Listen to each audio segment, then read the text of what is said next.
Hi friends! ఈరోజు మనం రీసెంట్‌గా ఒక మంచి సస్పెన్స్ అండ్ క్రైమ్ థ్రిల్లర్ కాన్సెప్ట్‌తో వచ్చిన 'బృందా' వెబ్ సిరీస్‌లోని మొదటి 4 ఎపిసోడ్‌లు ఎక్స్‌ప్లెయిన్ చేసుకోబోతున్నాం. ఇలాగే మీకింకా ఏ వెబ్ సిరీస్ అయినా ఎక్స్‌ప్లనేషన్ కావాలి అంటే ఆ వెబ్ సిరీస్ నేమ్ అనేది కామెంట్ బాక్స్‌లో కామెంట్ చేయండి. ఇక ఏమాత్రం ఆలస్యం చేయకుండా వెబ్ సిరీస్‌లోకి వెళ్ళిపోదాం. వెబ్ సిరీస్‌లోని ఫస్ట్ ఎపిసోడ్ స్టార్ట్ అవ్వగానే 1996 సంవత్సరం గంగవరం ఫారెస్ట్ ఏరియాలోని చిన్న గ్రామంలో ఉండే చిన్ని అనే పాప 12 సంవత్సరాల తన అన్నయ్య సత్య కనిపించకపోవడంతో సాచి అని పిలుస్తూ ఏడుస్తూ ఆ ప్రాంతమంతా వెతుకుతూ వెళ్తూ ఉండగా అలా ఒక ప్లేస్‌లో సత్య సురకోల్పోయినట్టు నేల మీద పడి ఉండడం చూసి సత్య దగ్గరికి వెళ్ళి ఏడుస్తూ తనని లేపాలని చూస్తుంది. చిన్ని భయపడి ఏడవడంతో సత్య వెంటనే పైకి లేచి "చిన్ని భయపడ్డావు కదా, నేను తమాషా చేశానమ్మా, నేను ఎప్పటికీ నిన్ను విడిచి దూరంగా వెళ్ళను, ఎప్పటికీ నీతోనే ఉంటాను" అని మాటిచ్చి అలాగే చెక్కతో తయారు చేసిన బొమ్మని తనకి ఇవ్వగా చిన్ని ఆ బొమ్మని చూసి చాలా హ్యాపీగా ఫీల్ అవుతుంది. ఇదిలా ఉంటే మరో పక్క అదే గ్రామంలో ఉండే ఒక వ్యక్తి చనిపోతాడు. నిజానికి కొన్ని రోజులుగా ఆ గ్రామంలోని ప్రజలు వరుసగా చనిపోతూ ఉంటారు.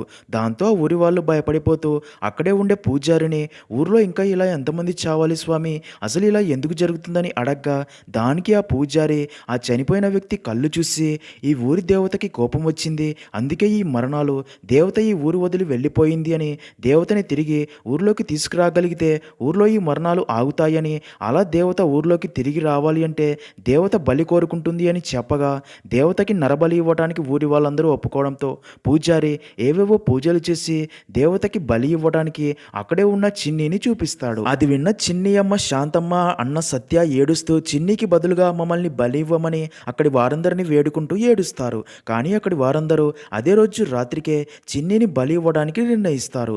దాంతో శాంతమ్మ అండ్ సత్య చాలా బాధపడతారు. నెక్స్ట్ సీన్లో అదే రోజు సాయంత్రం చీకటి పడగానే బాగా ఆలోచించిన శాంతమ్మ తన కూతురు చిన్నిని బలి నుండి ఎలాగైనా కాపాడాలని ఫిక్స్ అయ్యి బట్టలు సర్దుకొని ఆ ఊరి వాళ్ళు చూడకుండా చిన్ని అండ్ సత్యాన్ని తీసుకుని ఆ ఊరు నుండి పారిపోతుంది.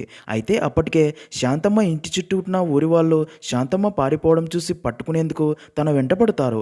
అప్పుడే చిన్ని చేతుల్లో ఉన్న చెక్క బొమ్మ పడిపోవడంతో అది చూసిన సత్య దాన్ని తీసుకునేందుకు వెనక్కి వచ్చి ఆ బొమ్మని తీసుకుని దాన్ని పట్టుకునేందుకు ఊరి వాళ్ళు రాగా సత్య తన అమ్మ చెల్లి వైపు కాకుండా మరో దారిలో అడవిలోకి పారిపోతాడు. ఇంకా శాంతమ్మ ఆ ఊరి వాళ్ళు తన వెంట రావటం చూసి చిన్నిని ఎలాగైనా కాపాడాలని అటుగా వెళ్తున్న ట్రాక్టర్లోకి చిన్నిని ఎక్కించి తను కూడా ఎక్కబోగా అప్పుడే ఊరి వాళ్ళు వచ్చి శాంతమ్మని పట్టుకుంటారు. ఇంకా చిన్ని ఎక్కిన ట్రాక్టర్ అక్కడి నుంచి స్పీడ్గా వెళ్ళడంతో ఊరి వాళ్ళు చిన్నిని పట్టుకోలేకపోతారు. సీన్ కట్ చేస్తే అలా కొన్ని సంవత్సరాలు గడిచిపోతాయి. ఇంకా మూవీ స్టోరీ ప్రజెంట్లో మన మూవీలో మెయిన్ క్యారెక్టర్ అయిన త్రిషయాస్ బృందాన్ని చూపిస్తారు. బృంద తన అమ్మ గాయత్రి చెల్లెలు చుట్కీతో కలిసి ఉంటుంది. అయితే చుట్కీకి బృంద అంటే అస్సలు ఇష్టం ఉండదు. అలాగే తన అమ్మ మాట కూడా సరిగ్గా వినదు. తన క్లాస్ బాయ్స్తో కలిసి తిరుగుతూ వారు తన బెస్ట్ ఫ్రెండ్స్ అని చెప్తూ ఉంటుంది. ఇక్కడే మనకు తెలిసే ఒక విషయం ఏంటంటే నిజానికి బృంద 3 నెలల క్రితమే హైదరాబాద్లోని ఒక పోలీస్ స్టేషన్లో ఎస్ఐగా డ్యూటీలో జాయిన్ అయి ఉంటుంది. అయితే బృంద పోలీస్ స్టేషన్లో ఎవరితో ఎక్కువగా మాట్లాడకుండా సైలెంట్గా ఉంటూ తన పని తాను చూసుకుంటూ వెళ్తూ ఉండడంతో అక్కడి స్టాఫ్ కూడా బృందాకి ఏమీ తెలియదు అని లైట్ తీసుకుంటూ ఉంటారు. ఇంకా అదే పోలీస్ స్టేషన్లోని సిఐ సోలమన్ ఒక కరప్టెడ్ పోలీస్ ఆఫీసర్, అలాగే పని దొంగ. ఏ కేసుని సీరియస్గా తీసుకోకుండా ఎంత త్వరగా వీలైతే అంత త్వరగా క్రైమ్ కేసులు క్లోజ్ చేసి ఫ్రీ అవ్వాలి అనుకుంటూ ఉంటాడు. ఎస్ఐ సారథికి క్రైమ్ కేసులు ఇన్వెస్టిగేషన్ చేసి తప్పు చేసిన వారిని శిక్షించాలి అని ఉంటుంది. కానీ సోలమన్ ప్రెజర్ వల్ల ఏమీ చేయలేకపోతూ ఉంటాడు. ఎందుకంటే సోలమన్ రికమెండేషన్ వల్లే తనకి ప్రమోషన్ దొరుకుతుంది అని. నెక్స్ట్ సీన్లో ఒకరోజు పాల వ్యాపారికి డ్రైనేజీ నది ఒడ్డున ఒక డెడ్ బాడీ కనిపించడంతో అది చూసి షాక్ అయిన పాల వ్యాపారి పోలీసులకి ఇన్ఫర్మేషన్ ఇవ్వడంతో సిఐ సోలమన్ తన టీంతో అక్కడికి చేరుకుంటాడు. డెడ్ బాడీని బయటికి తీయగా చెక్ చేసిన ఫోరెన్సిక్ టీం సోలమన్తో "ఈ వ్యక్తి చనిపోయి వారం రోజులైనట్టుంది, డెడ్ బాడీ దారుణమైన స్థితిలో ఉంది, అందుకే బాడీని ల్యాబ్కి తీసుకెళ్లి రిపోర్ట్స్ ఇస్తామని" చెప్పడంతో ఎస్ఐ సారథి డెడ్ బాడీని అక్కడి నుంచి పంపుతూ ఉండగా అక్కడే ఉన్న బృంద ఆ డెడ్ బాడీ శరీరం పైన గాయాలు గమనిస్తుంది. ఇంకా సోలమన్ యాజ్ యూజువల్గా అది కూడా ఒక సూసైడ్ కేసు అని క్లోజ్ చేయాలి అనుకుంటాడు. దాంతో సారథి అండ్ కానిస్టేబుల్ రమణ కూడా దాన్ని సూసైడ్ కేసు లాగే చూస్తారు. అదే విషయం సారథి బృందాకి చెప్పగా దానికి బృంద అది ఒక మర్డర్ అని చెప్తుంది. అది విన్న కానిస్టేబుల్ రమణ నవ్వి "డెడ్ బాడీని దగ్గరగా చూడడం మొదటిసారి అనుకుంటా, అందుకే మేడం మర్డర్ అంటున్నారు" అనగా దానికి బృంద "మొదటిసారి కాదు, మా నాన్నను కూడా ఎవరో పొడిచే చంపారు అని, ఆ వ్యక్తి బాడీ మీద ఇటుకల ముద్రలు తాళ్లతో కట్టిన గుర్తులు ఉన్నాయి, అంటే ఆ వ్యక్తిని ఎవరో పొడిచి చంపి గోనె సంచిలో పెట్టి అందులోనే ఇటుకలు కూడా పెట్టి కాలువలో పడేసి పడేశారు అని చెప్పడంతో అదంతా విన్న SI Sarathi and Ramana shock అవుతారు. ఇక్కడే మనకు తెలిసే ఒక విషయం ఏంటంటే ఈ బృంద ఎవరో కాదు, చిన్నతనంలో చూసిన అదే చిన్ని అని. ఎందుకంటే బృంద నిద్రపోతున్నప్పుడు తనకి కలలో తన గతం కనిపిస్తూ ఉంటుంది. సీన్ కట్ చేస్తే సోలమన్ సారథిని తీసుకుని డెడ్ బాడీ రిపోర్ట్స్ కోసం ఫోరెన్సిక్ డాక్టర్స్ని కలవగా డాక్టర్ వారితో ఇది ఒక బ్రూటల్ మర్డర్ అని, బలమైన ఇనుప వస్తువుతో తలపై కొట్టాడు, తర్వాత వీపు భాగంలో 3 కత్తిపోట్లు కూడా ఉన్నాయి. ఇంకా దారుణమైన విషయం ఏంటంటే గుండె భాగంలో 16 సార్లు పొడిచి పొడిచి చంపాడు. అయితే వెనుక భాగంలో ఉన్న కత్తిపోట్లకి గుండెపై పొడిచిన దానికి మధ్య 24 గంటల టైం డిఫరెన్స్ ఉంది. ఈ 24 గంటల సమయంలో ఆ వ్యక్తి ఏది తినలేదు, తాగలేదు, నరకం చూపించారు. చనిపోయాక బాడీని గోనె సంచిలో వేసి అందులోనే ఇటుకలు పెట్టి డ్రైనేజీ కాలువలో పడేశారు అని, ఇంకా బాడీ మీద 2 బలమైన గాయాలు కూడా ఉన్నాయి. అవి ఎలా అయ్యాయో తెలియట్లేదు అని, ఆ వ్యక్తి డెడ్ బాడీ ఎవరిదో ఐడెంటిఫై చేయడం చాలా కష్టమని రిపోర్ట్స్ కూడా ఇస్తాడు. నెక్స్ట్ సీన్ లో ఆ డెడ్ బాడీ ఎవరిదో కనిపెట్టమని సిఐ చెప్పడంతో సారథి చివరి నెల రోజుల్లో కనబడకుండా పోయిన వారి కంప్లైంట్స్ అన్ని చెక్ చేస్తూ ఉంటారు. అప్పుడే సారథి బృందాన్ని చూసి తను ముందుగా చెప్పినట్టే అది మర్డర్ అని తెలియడంతో బృందాపై రెస్పెక్ట్ పెరిగి తన దగ్గరికి వెళ్ళి అదే విషయం చెప్పి ఈ కేసులో తనకి హెల్ప్ చేయమని అడగ్గా దానికి బృందా కూడా ఓకే అని చెప్పి అలా మిస్సింగ్ కంప్లైంట్స్ చెక్ చేస్తూ ఉంటారు. కానీ మిస్సింగ్ కంప్లైంట్స్ అధికంగా ఉండడంతో ఎంత వెతికినా ఎలాంటి క్లూ దొరకదు. దాంతో బృందా ఆ వ్యక్తి పోస్ట్ మార్టం రిపోర్ట్స్ ఆ రోజు రాత్రికి ఇంటికి తీసుకెళ్లి ఆ రిపోర్ట్స్ రాత్రంతా బాగా చెక్ చేసి కొన్ని డీటెయిల్స్ కనుక్కొని మరుసటి రోజు పోలీస్ స్టేషన్కి వచ్చి సారథితో పోస్ట్ మార్టం రిపోర్ట్స్ ప్రకారం చనిపోయిన వ్యక్తి గోళ్లలో కోల్, గ్రానైట్, శాండ్ ట్రేసెస్ ఉన్నట్లు ఉంది. అంతేగాక ఆ వ్యక్తి కాళ్ళకి చిన్న చిన్న గాయాలు కూడా ఉన్నట్లు తెలిసింది. ఇలాంటివి ఎక్కువగా బొగ్గు గనుల్లో రైల్వే ట్రాక్స్ దగ్గర పనిచేసే వాళ్ళకే ఉంటాయి కాబట్టి రైల్వే ఎంప్లాయీస్ కానీ బొగ్గు గనుల్లో పనిచేసేవారు మిస్ అయిన కంప్లైంట్స్ మాత్రమే చెక్ చేస్తే ఆ వ్యక్తి ఎవరో క్లియర్గా తెలుస్తుంది అని చెప్పడంతో అది విన్న సారథి షాక్ అయ్యి తన టీంతో కలిసి అలాంటి వారి లిస్ట్ తీయగా 32 మంది కంప్లైంట్స్ ఉంటాయి. దాంతో మరుసటి రోజు ఆ 32 మంది ఫ్యామిలీస్ని మార్చురీకి పిలిపించి ఆ డెడ్ బాడీని చూపించి గుర్తుపట్టమని చెప్తూ ఉంటారు. అలా ఒక మహిళ తన కూతురిని తీసుకుని అక్కడికి వచ్చి ఆ డెడ్ బాడీని చూసి గుర్తుపట్టి ఆ డెడ్ బాడీ తన భర్తదే అని చెప్పి ఏడుస్తుంది.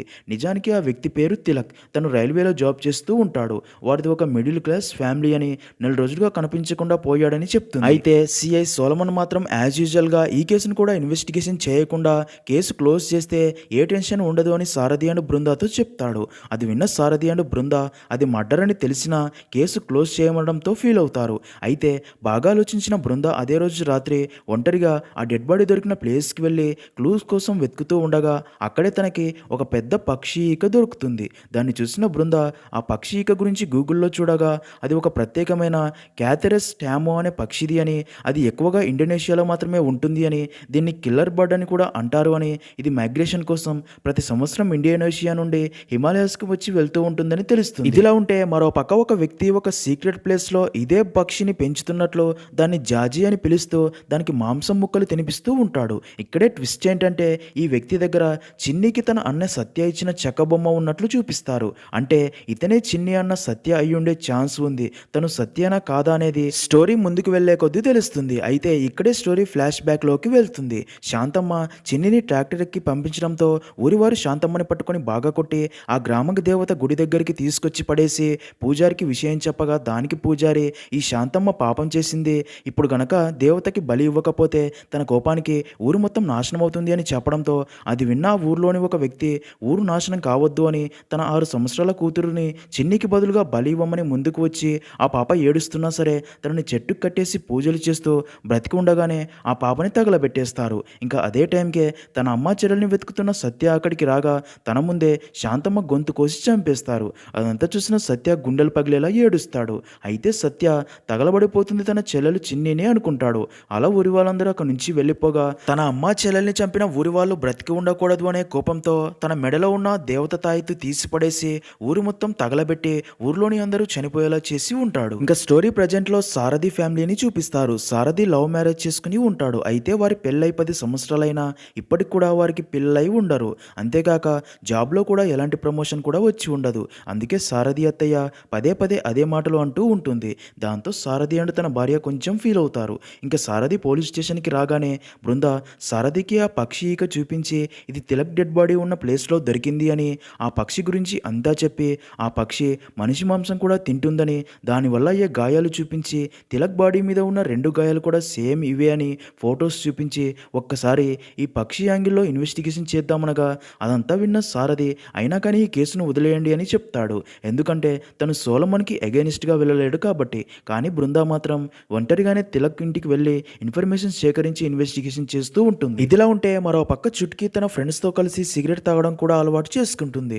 అలా చుట్కీ ఇంటికి లేట్గా రాగా తనమ్మ ఎందుకు లేట్ అయిందని అడగ్గా దానికి చుట్కీ సమాధానం కూడా చెప్పకుండా నీకు సొంత కూతురు కాకపోయినా నీ పెద్ద కూతురు అంటేనే ఇష్టం కదా, వెళ్ళి తనని ప్రేమగా చూసుకొని కోపంతో తన రూమ్లోకి వెళ్ళిపోతుంది. మరో పక్క అదే వ్యక్తి బస్ డ్రైవర్ అయిన ఇక్బాల్ అనే వ్యక్తినే చూస్తూ తననే ఫాలో అవుతున్నట్లు చూపిస్తారు. నెక్స్ట్ సీన్లో బృందా నిద్రపోతూ ఉండగా తన కలలో చిన్ని అలా ట్రాక్టర్ ఎక్కిన తర్వాత ఆ ట్రాక్టర్ సిటీకి వెళ్తూ ఉండగా అక్కడే చెక్ పోస్ట్ దగ్గర ఉన్న ఇన్స్పెక్టర్ రఘు ట్రాక్టర్ని ఆపి ట్రాక్టర్ని చెక్ చేస్తూ ఉండగా అందులో ఉన్న చిన్నిని చూసి తనని కాపాడి ఉంటాడు. తర్వాత తనని ఇంటికి తీసుకెళ్లి తన కూతురులా పెంచి ఉంటాడు. అలా ఉలిక్కిపడి నిద్రలేచిన బృందా తర్వాత డాక్టర్ని కలిసి తనకి మెడిసిన్స్ పెంచమని అడుగుతూ ఉంటుంది. దానికి డాక్టర్ మెడిసిన్స్ నీ ప్రాబ్లంకి సొల్యూషన్ కాదని, అవి జస్ట్ నీకు రెస్ట్ ఇవ్వడానికి మాత్రమే, నీకు వచ్చేవి కలలు కావు, అవి నీ గతం, నువ్వు ఇంకా నీ గతాన్ని వెతుకుతూనే ఉన్నావు, నువ్వు ఎవరు, నీ వాళ్ళు ఎవరో తెలుసుకోవాలి అనుకుంటున్నావు, అందుకే నువ్వు ఇంత డిస్టర్బ్ అవుతున్నావు అని చెప్పి పంపుతుంది. ఇంకా బృందా ఈ కేసు ఇన్వెస్టిగేషన్ చేస్తుంది అని తెలిసిన సారథి ఇన్వెస్టిగేషన్ ఆపమని చెప్తూ ఉంటాడు. అయితే అప్పుడే అక్కడ టీ షాప్ వ్యక్తి వాటర్ టబ్లోకి టీ గ్లాసెస్ ఒకదాని తర్వాత ఒకటి విసడం చూసి ఒక విషయం గుర్తొస్తుంది. కిల్లర్ తిలక్ గుండెపై 16 సార్లు ఒకే ప్లేస్లో పొడిచాడు అంటే ఆ కిల్లర్కి ఇదే ఫస్ట్ మర్డర్ అయి ఉండదు అని, ఇంతకంటే ముందే చాలా మర్డర్స్ చేసి ఉండొచ్చు అని అలాంటి క్రైమ్ కేసులో డీటెయిల్స్ అన్ని డేటాబేస్లో చెక్ చేస్తుంది. అలా సేమ్ అలాంటి ప్యాటర్న్లోనే ఉన్న చాలా మర్డర్స్ గురించి తెలిసి వాటన్నింటితో కలిపి ఒక ఫైల్ తయారు చేసి ఆ ఫైల్ సిఐ సోలమన్కి చూపించి ఆ కేసు గురించి మాట్లాడాలని రాగా సోలమన్ మాత్రం ఆ కేసు ఫైల్ చూడకుండానే కేసు క్లోజ్ చేయమని చెప్పినా సరే నా మాట వినకుండా ఇన్వెస్టిగేషన్ చేశావు అని బృందాని అందరి ముందు తిడతాడు. దాంతో బృందా చాలా ఫీల్ అవుతుంది. అదంతా చూసిన సారథి బృందాకి ధైర్యం చెప్పి ఎంకరేజ్ చేస్తాడు. మరో పక్క ఆ కిల్లర్ ఇక్బాల్ కొడుకు దగ్గరికి వెళ్ళి తనకి ఒక బొమ్మ ఇచ్చి మీ నాన్న ఇంటికి రాకపోయినా నువ్వు ధైర్యంగా ఉండాలి, బాగా చదువుకోవాలని చెప్పి వెళ్ళిపోతాడు. ఇంకా బృందా జాగింగ్ చేస్తూ ఐస్ క్రీమ్ అమ్మే గుండు వ్యక్తిని చూసి ఇప్పటిదాకా కిల్లర్ చంపిన వారికి ముందు గుండు చేసి తర్వాత చంపేశాడు అని, తర్వాత వారి డెడ్ బాడీస్ డ్రైనేజీ నది లాంటి వాటర్ ఉండే ప్లేసుల్లోనే గోనె సంచిలో కట్టి పడేసి వెళ్తాడు అని తెలుస్తుంది. అంతేకాక కిల్లర్ చంపిన ప్రతి వ్యక్తి శరీరం మీద తిలక్ లాగే అధిక మొత్తంలో కత్తిపోట్లు ఉన్నట్టు క్లియర్ అవడంతో ఇది పక్కాగా ఒక సీరియల్ కిల్లర్ చేస్తున్నాడని క్లారిటీ వచ్చి అదే విషయం సారథికి చెప్పి ఇద్దరూ కలిసి ఆ ఎవిడెన్స్లన్నీ తీసుకెళ్లి సిఐ సోలమన్కి చూపించడంతో అది చూసిన సోలమన్కి మరో దారి లేక తిలక్ కేసు గురించి ఏసీపీ చంద్రాకి చెప్పి ఎవిడెన్స్లన్నీ చూపించగా అదంతా చూసిన ఏసీపీ షాక్ అయ్యి ఈ కేసు సీరియస్ అవ్వకముందే ఎలాగైనా ఆ సీరియల్ కిల్లర్ని పట్టుకోవాలి అని ఒక స్పెషల్ టీంని ఏర్పాటు చేయగా సోలమన్ స్పెషల్ టీంలోకి బృందాని కాకుండా సారథిని తీసుకుంటాడు. నిజానికి ఈ కేసులో లీడ్స్ అన్నీ కూడా బృందానే కనిపెట్టి ఉంటుంది. కానీ సోలమన్కి బృందా అంటే నచ్చక తనని అవాయిడ్ చేస్తాడు. ఈ విషయంలో సారథి కూడా ఫీల్ అవుతాడు. మరోపక్క సీరియల్ కిల్లర్ ప్లాన్ ప్రకారం రాత్రి ఒంటరిగా వెళ్తున్న ఇక్బాల్పై ఐరన్ రాడ్తో అటాక్ చేసి తన సీక్రెట్ ప్లేస్కి తీసుకుని వెళ్తాడు. సీన్ కట్ చేస్తే ఫ్లాష్ బ్యాక్లో సత్య ఊర్లోని 30 మందిని తగలబెట్టి చంపడంతో తనని తీసుకొచ్చి బోస్టన్ స్కూల్లో పెడతారు. ఒకరోజు అక్కడే ఉండే ఒక పిల్లాడికి కడుపు నొప్పి అధికమై బాధపడుతూ ఉండగా అక్కడి వార్డన్ ఆ పిల్లాడిని హాస్పిటల్కి తీసుకెళ్లకుండా అందరూ కలిసి దేవుడికి ప్రే చేస్తే ఆ పిల్లాడి కడుపు నొప్పి తగ్గుతుంది అని చెప్తాడు. అయితే అప్పటికే దేవుడంటే కోపం ఉన్న సత్య ప్రే చేయకుండా ఆ పిల్లాడిని హాస్పిటల్కి తీసుకెళ్లమని వార్డెన్కి చెప్తాడు. దాంతో వార్డెన్కి చాలా కోపం వచ్చి సత్యాని ఒక చీకటి గదిలో పడేసి బాగా కొడతారు. అలా 3 రోజుల దాకా సత్య అదే చీకటి గదిలో ఉంటాడు.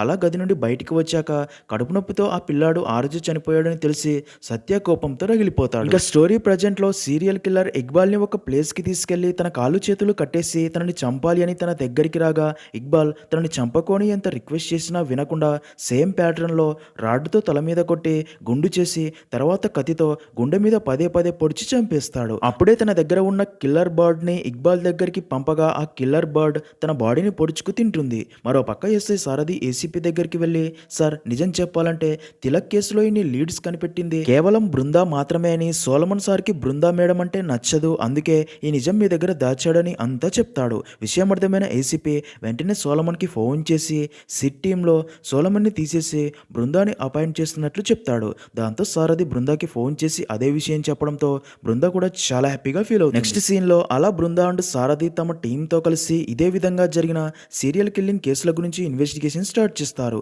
ఇదే ప్రాసెస్లో ఇప్పటిదాకా సీరియల్ కిల్లర్ చంపిన వారి ఫ్యామిలీస్ని కలిసి ఇన్ఫర్మేషన్ సేకరిస్తూ ఉంటారు. మరో పక్క కిల్లర్ ఇక్బాల్ డెడ్ బాడీని గోనె సంచిలో కట్టి పక్కనే ఉన్న డ్రైనేజీ కాలువలో పడేసి అక్కడి నుంచి వెళ్ళబోగా అప్పుడే అటుగా జీపులో వెళ్తున్న పోలీసులు కిల్లర్ని చూసి ఈ టైంలో ఇక్కడ ఏం చేస్తున్నావు, అసలు నువ్వు ఎవరు అని అడుగుతూ అక్కడే పడి ఉన్న గంజాయి సిగరెట్ని చూసి అది ఆ వ్యక్తే తాగాడు అని తనని అరెస్ట్ చేసి పోలీస్ స్టేషన్కి తీసుకెళ్తారు. ఇంకా అదే టైంకే చుట్కీ తన ఫ్రెండ్స్తో కలిసి ఒక బర్త్డే పార్టీకి వెళ్ళి డ్రింక్ చేస్తూ చిల్ అవుతూ అక్కడే ఉన్న రిషి అనే అబ్బాయితో పరిచయం అవుతుంది.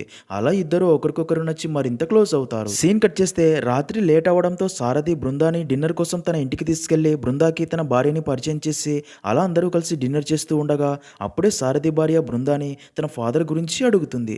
దానికి బృంద నా ఫాదర్ చనిపోయాడని కొంచెం ఎమోషనల్ అవుతుంది. అది గమనించిన సారథి తన భార్య అలా అడిగి బాధ పెట్టినందుకు సారథి బృందాకి సారీ చెప్పగా దానికి బృంద నిజం చెప్పాలంటే నాకు నా రియల్ ఫ్యామిలీ గురించి అస్సలు తెలియదు అని ఎస్ఐ రఘునే నన్ను కాపాడి కూతురులా పెంచాడని చెప్తుంది. నెక్స్ట్ సీన్లో బాగా ఆలోచించిన బృంద వివిధ రకాల పక్షులను పెంచుతూ ఈ భూమిపై ఉన్న ప్రతి పక్షి గురించి నాలెడ్జ్ ఉన్న బషీర్ని కలిసి తనకి కిల్లర్ బర్డ్ ఫోటో చూపించి దాని గురించి అడగ్గా ఆ ఫోటో చూసిన బషీర్ ఈ పక్షిని మేము కటాయు అని పిలుస్తాం, ఇవి ఇప్పటికే అంతరించిపోయాయి, ఈ పక్షి మన ప్రాంతానికి అస్సలు రాదు, ఎవరో దీన్ని ఇక్కడికి తీసుకొచ్చి ఉంటారు అనగా అదంతా విన్న బృంద అసలు ఈ పక్షిని పెంచుకునే వాళ్ళు ఎవరై ఉంటారని అడుగుతుంది. దానికి బషీర్ ఈ కటాయుని ఉత్తరప్రదేశ్లోని కేహకిలాయా అనే జాతి వాళ్ళు కాళీమాతని ఈ కటాయులోనే చూసుకునేవాళ్ళు, ఆ జాతి వాళ్ళు ఎవరైనా చనిపోతే వారి మాంసం ముక్క కటాయుకి నైవేద్యంగా పెట్టేవారు, అలా చేస్తే వారికి మరో జన్మ లేకుండా మోక్షం లభిస్తుంది అని వారి నమ్మకం, అంటే పుట్టినవాడు మళ్ళీ పుట్టకుండా చేసే పూజ లాంటిదే ఇదని అంతా చెప్తాడు.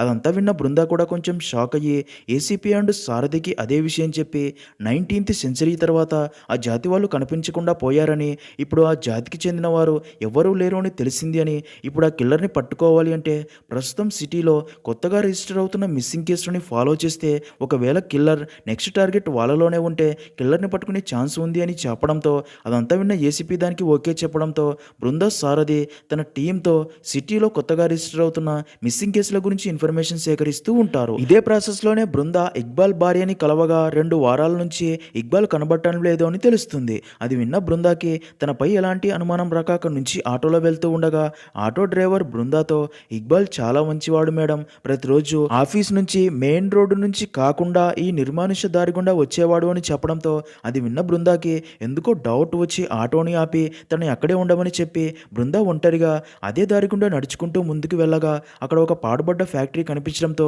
దాని దగ్గరికి వెళ్ళి చూడగా అక్కడ రక్తపు మరకలు కనిపిస్తాయి. దాంతో బృందా వెంటనే సరదికి ఫోన్ చేసి సిట్ అండ్ ఫోరెన్సిక్ టీంని అక్కడికి రమ్మని చెప్తుంది.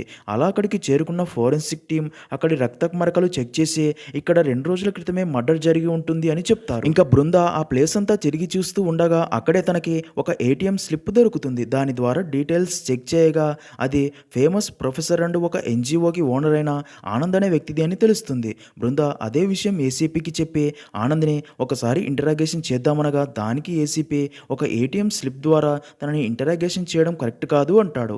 దానికి బృందా ఆనంద్ కాల్ ల్యాగ్స్తో తన లొకేషన్ని చెక్ చేయగా తను అదే టైంలో అక్కడికి దగ్గరలోని గాంధీనగర్ ఏటీఎంకి వెళ్ళినట్టు తెలుస్తుంది. కాబట్టి ఇంటరాగేషన్లో తను వెళ్ళలేదు అని ఒక అబద్ధం చెప్పినా తను దొరికిపోతాడు, అందుకే కనీసం అతను కాదు అని కన్ఫర్మ్ చేసుకోనివ్వండి అనగా దానికి ఏసీపీ ఓకే అని చెప్తాడు.